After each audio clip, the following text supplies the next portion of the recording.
Assalamualaikum warahmatullahi wabarakatuh. Kepada yang terhormat Ibu Diana Noviarini SEMMSI selaku dosen pengampu dari mata kuliah Hukum Bisnis beserta teman-teman yang berbahagia. Di sini kami dari kelompok 5 ingin mendiskusikan hasil dari kerja kelompok kami. Sebelumnya izinkan saya memperkenalkan anggota dan bagian dari kelompok 5. Saya sebagai Wahyu Erlangga sebagai moderator dan rekan saya.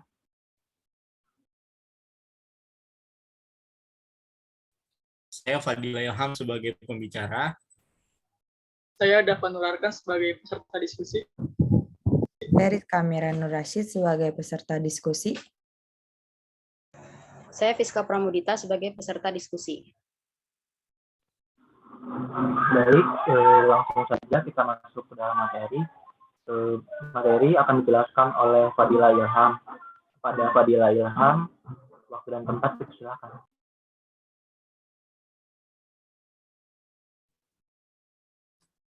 Baik, terima kasih Wahyu Erlangga atas waktunya. Assalamualaikum warahmatullahi wabarakatuh. Salam sehat untuk semuanya. Kenalkan, nama saya Fadila Ilham. Saya di sini sebagai pembicara pada sesi diskusi hari ini. Sebelumnya, moderator boleh dibantu untuk share screen.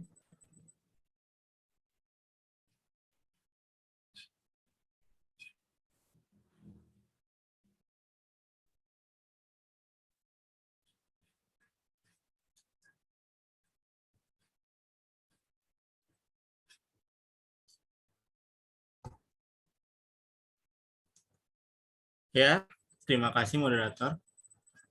Sesi diskusi pada hari ini akan membawakan tema yaitu goodwill beserta kasus goodwill-nya. Menurut S.J. Fokema Andre, goodwill adalah suatu benda ekonomis tidak berwujud yang timbul dari hubungan antara perusahaan dan pelanggan serta kemungkinan perkembangan yang akan datang. Goodwill dapat dipindahtangankan bersama dengan urusan perusahaan yang lain dan dicatat dalam neraca sebagai keuntungan atau sebagai laba. Tegasnya, goodwill adalah hubungan perusahaan dengan pelanggan atau konsumen yang menciptakan keuntungan perusahaan. Berdasarkan pernyataan ini, jelas bahwa dari segi ekonomi, goodwill adalah benda tidak berwujud, hasil kemajuan perusahaan yang digambarkan sebagai nilai lebih. Oleh karena itu, goodwill dapat dicatat dalam pembukuan sebagai keuntungan atau laba. Keuntungan atau laba ini adalah hasil kegiatan ekonomi suatu perusahaan.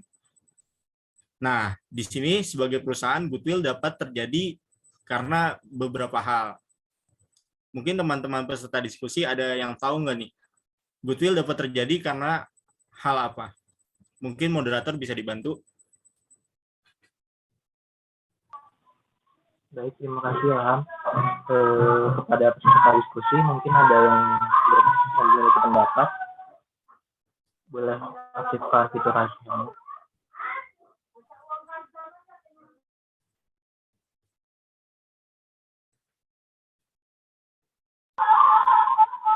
Baik, kepada Fiska Pramudita, silakan.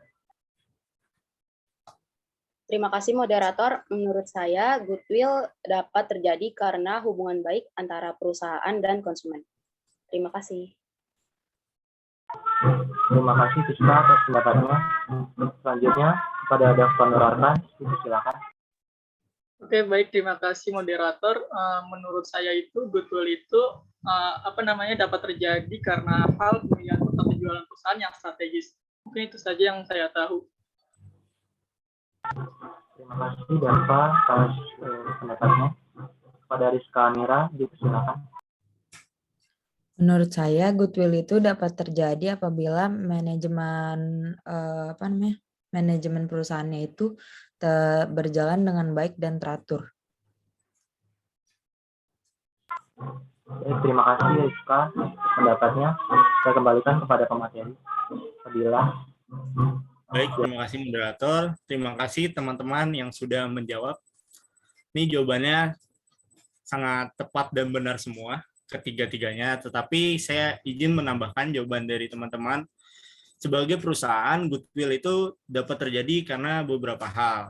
Di sini saya menyebutkan ada 7 hal yang menyebabkan goodwill itu dapat terjadi. Yang pertama, benar. hubungan baik antar perusahaan dan konsumen, manajemen perusahaan yang baik dan teratur, pemilihan tempat penjualan, perusahaan yang strategis. Selanjutnya, pemasangan iklan yang tepat dan menarik pelanggan atau konsumen, produksi yang tinggi memenuhi selera konsumen dengan harga yang layak, pelayanan perusahaan yang ramah dan menarik pembeli, serta yang terakhir, barang produksi perusahaan dibutuhkan orang terus-menerus.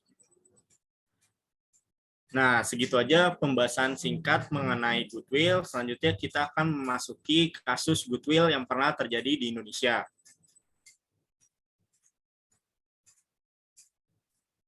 Sebelum kita masuk sesi diskusi tentang kasus goodwill ini, izinkan saya untuk membacakan singkat tentang kasus ini. Kasus ini terjadi pada tahun 2011. Seorang konsumen Nissan March Indonesia menggugat perusahaan lantaran mobil yang dibelinya tidak seirit klaim iklan yang beredar, di mana pada akhirnya tanggal 16 Februari tahun 2012 BPSK memutuskan agar Nissan membeli mobil yang digugat itu dengan harga Nissan March bekas senilai 138 juta rupiah. Hal ini diputuskan sesuai dengan mediasi kedua belah pihak. Nah, mungkin teman-teman diskusi sudah mengetahui kasus ini, sudah pernah membaca kasus ini, dan saya memberikan sebuah pertanyaan diskusi. Menurut kalian, pasal apa yang berkaitan dengan kasus ini dan bagaimana penyelesaiannya? Boleh dibantu moderator? Baik, terima kasih Pak Dilana atas penjelasan kasusnya. Kepada para peserta diskusi, apakah ada yang menambahkan pendapatnya atau menjawab pertanyaan tersebut? Pada Fiska Pramodita, dipersilakan. Terima kasih moderator atas kesempatannya. Menurut saya kasus tersebut bisa dikatakan melanggar Undang-Undang Perlindungan Konsumen, di mana menurut pasal 4 huruf H Undang-Undang Nomor 8 tahun 1999 tentang perlindungan konsumen berbunyi konsumen berhak untuk mendapatkan kompensasi, ganti rugi, dan atau penggantian apabila barang atau jasa yang diterima tidak sesuai dengan perjanjian atau tidak sebagaimana mestinya. Selain itu, merujuk pada pasal 7 huruf G, Undang-Undang Perlindungan Konsumen menyatakan juga sudah menjadi kewajiban pelaku usaha untuk memberi kompensasi, ganti rugi, dan atau penggantian apabila barang atau jasa yang diterima atau dimanfaatkan tidak sesuai dengan perjanjian. Itu aja pendapat dari saya. Terima kasih. Terima kasih Siska atas penjelasan dan jawabannya, sangat lengkap sekali. Selanjutnya kepada Dava Nur Arkan, dipersilakan.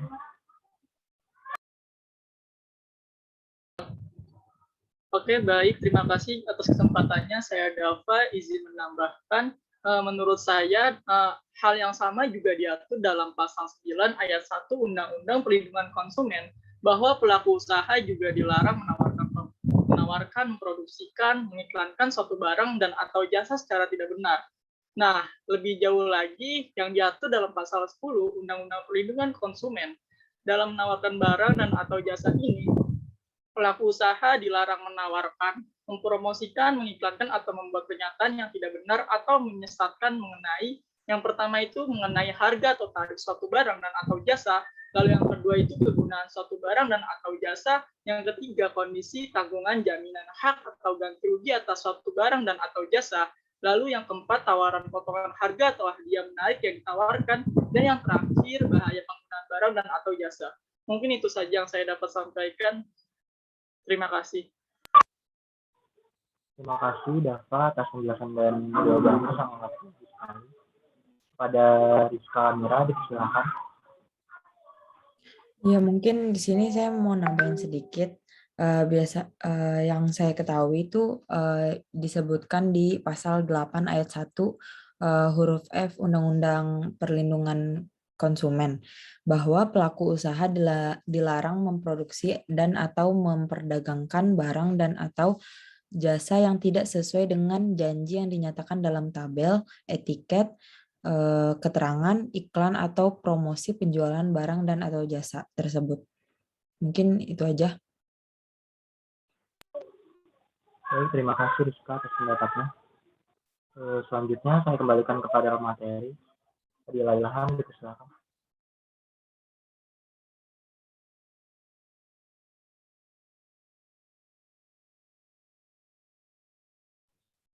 Terima kasih teman-teman diskusi. Benar apa yang disampaikan teman-teman diskusi tadi, bahwa banyak banget pasal yang berkaitan dengan kasus tersebut. Nah, selanjutnya, kira-kira hukuman apa sih yang bisa diterima oleh perusahaan tersebut? Mungkin teman-teman ada yang tahu pasal apa yang berkaitan dengan hukuman yang bakalan diterima oleh perusahaan tersebut. Boleh dibantu moderator? Baik, terima kasih Fadila Ilham.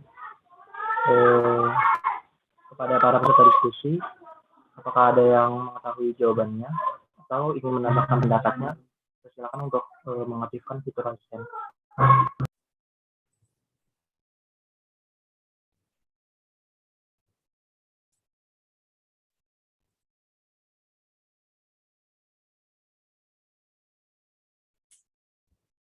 Baik, dipersilakan Rizka.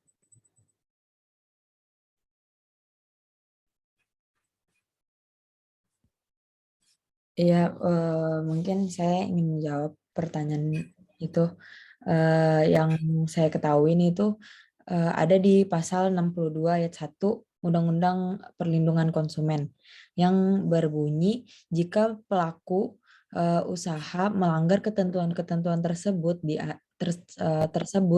ada ancaman pidana yang dapat dikenakan, yakni dipidana dengan pidana paling lama 5 tahun atau dipidana denda paling banyak 2 miliar. Mungkin itu aja.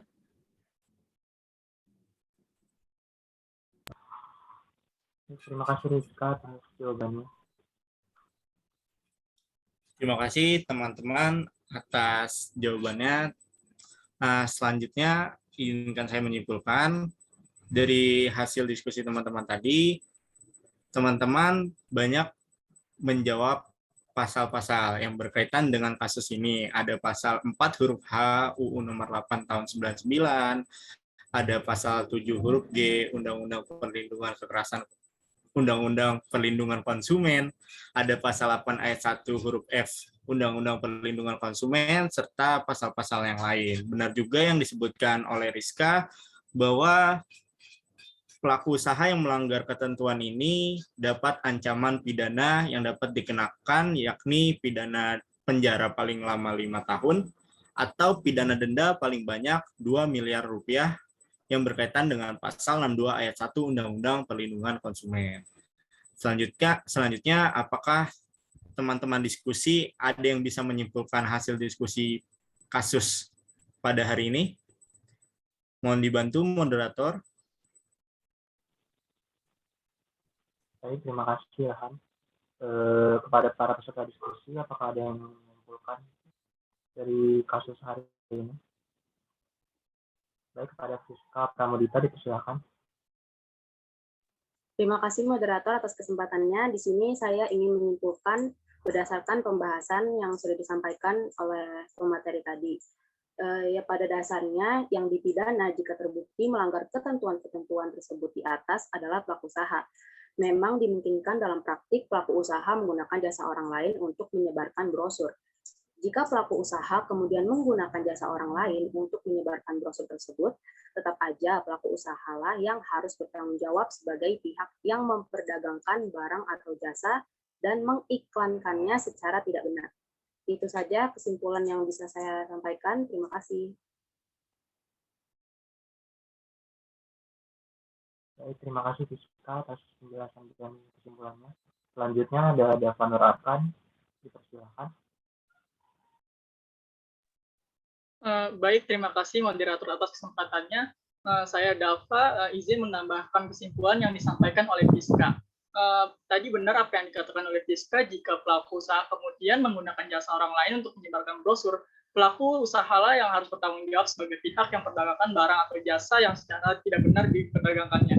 Nah, jadi jika seorang pelaku usaha mengiklankan produknya, maupun barang atau jasa ya secara tidak benar yang kemudian menimbulkan kerugian bagi konsumen karena barang dan atau jasanya tidak sesuai dengan yang diiklankan, perbuatan tersebut termasuk tindak pidana dan dapat dipidana berdasarkan pasal 62 ayat 1 Undang-Undang Perlindungan Konsumen.